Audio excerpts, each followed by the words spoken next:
বিএনপির সংখ্যাগরিষ্ঠ আসন লাভ করে এককভাবে সরকার গঠন করে ও বিএনপির চেয়ারপারসন বেগম খালেদা জিয়া প্রথম মহিলা প্রধানমন্ত্রী নির্বাচিত হন। কিন্তু তৎকালীন বিরোধী দলের নেত্রী বেগম খালেদা জিয়া সরকারকে একদিনও শান্তিতে 5 বছর শতাধিক হরতাল ও অসহযোগ আন্দোলনের মাধ্যমে নৈরাজ্য ও অস্থিতিশীলতা সৃষ্টি করে। তত্ত্বাবধায়ক সরকারের দাবিতে 174 দিন হরতাল পালন করে চট্টগ্রাম বন্দর অচল করে দেন। রেঞ্জ ভবন, বিমান অফিস, সোনালী ব্যাংক জ্বালিয়ে দেওয়া হয়। 1996 সালে 15 ফেব্রুয়ারি সাধারণ নির্বাচন হয়। সংবিধান সংশোধন করে তত্ত্বাবধায়ক সরকারের পদ্ধতিতে সংবিধানে সংযুক্ত করতে এবং সাধারণ নির্বাচন নিরপেক্ষ তত্ত্বাবধায়ক সরকারের অধীনে করতে 1983 সালের 15 ফেব্রুয়ারি নির্বাচন করা হয়। ওই নির্বাচিত সরকারের মেয়াদ ছিল শুধু সংবিধান পরিবর্তন করে তত্ত্বাবধায়ক সরকারের নিকট ক্ষমতা হস্তান্তর করা। বেগম খালেদা জিয়া প্রথম তত্ত্বাবধায়ক সরকারের প্রধান বিচারপতি হাবিবুর রহমানের নিকট ক্ষমতা হস্তান্তর করেন। 1993 সালের 12 জানুয়ারি নির্বাচনে বিএনপি বিজয়ী হতে পারে নাই।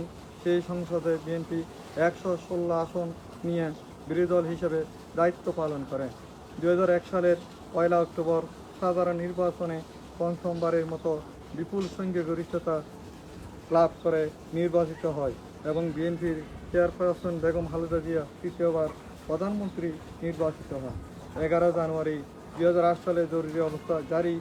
বিএনপি সরকার 28 অক্টোবর মেয়াদ শেষে ক্ষমতা ছেড়ে দিলে প্রধান বিরোধী দল আওয়ামী লীগ স্বৈরাচার সন্ত্রাস নৈরাজ্য মানুষত্বে লিপ্ত হয়। জরুরি অবস্থা জারি করে তৎকালীন সামরিক বাহিনী সমর্থিত মঈন ফখরুদ্দিনের অবৈধ সরকার রাষ্ট্র ক্ষমতা দখল করে। বিএনপিকে নিয়ে সবচেয়ে বেশি ষড়যন্ত্র হয়েছিল এই অবৈধ তত্ত্বাবধায়ক সরকারের আমলে। তত্ত্বাবধায়ক সরকারের উদ্দেশ্য ছিল বিএনপিকে নিশ্চিত করে দেওয়া। এই জন্য তারা দলের চেয়ারপারসন বেগম খালেদা জিয়াকে মিথ্যা মামলায় দিয়ে গ্রেপ্তার করে আটক করে তার 2 ছেলেকে বিএনপির ভারপ্রাপ্ত চেয়ারম্যান জনাব তারেক রহমানের উপর নির্মম নির্যাতন চালানো হয়। বর্তমানে তিনি লন্ডনে চিকিৎসাধীন আছেন। 2008 সালের 29 ডিসেম্বর নির্বাচনে ভোট কারচুপির নির্বাচনে গণতন্ত্র ফিরিয়ে আনতে বিএনপি বিরোধী দল বসেন। 2014 সালের ভোটারবিহীন ওই 5 জানুয়ারি ভোটারবিহীন একতরফা প্রহসন নির্বাচনের মাধ্যমে বর্তমান ক্ষমতায় আসীন হয়। একতরফা 5 জানুয়ারি নির্বাচনে দেশের বৃহৎ রাজনৈতিক দল বিএনপি সহ দেশের বেশিরভাগ রাজনৈতিক দল বয়কট করে বিনা ভোটে নির্বাচিত হন 154 জন সংসদ সদস্য। বাকি আসনে ভোট করে মাত্র 5 ভাগ। ভোটারবিহীন সেই নির্বাচনে দেশের বিদেশে কোথাও গ্রহণযোগ্যতা পায়নি।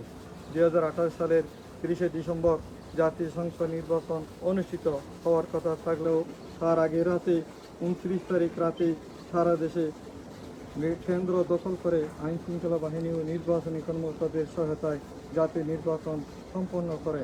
ফলে 30 ডিসেম্বর নির্বাচনের দিন শুধু আনুষ্ঠানিকতা সম্পন্ন করে ফলাফল ঘোষণা করে। যারা দেশসহ সারা দেশসহ বিশ্বের গণমাধ্যমে ফলাভাবে প্রচারিত হয়। বর্তমান সরকারের বিরুদ্ধে তত্ত্বাবধায়ক সরকারের দাবিতে বিএনপির নেতা কর্মীগণ যারা গুম হয়েছে এবং বছরের পর বছর কারা ভোগ করেছেন তাহাদের শ্রদ্ধার সাথে স্মরণ করি এবং রুহের আত্মার মাগফিরাত কামনা করি। আগামীতে এক দফার আন্দোলনে অংশগ্রহণ করে ভোটের অধিকার আদায় করে ঘরে ফিরে যাব ইনশাআল্লাহ। শহীদ জিয়া অমর হোক, বেগম খালেদা জিয়া জিন্দাবাদ, জনাব তারেক রহমান জিন্দাবাদ, বাংলাদেশ জাতীয়তাবাদী দল বিএনপি জিন্দাবাদ, খোদা হাফেজ, বাংলাদেশ জিন্দাবাদ।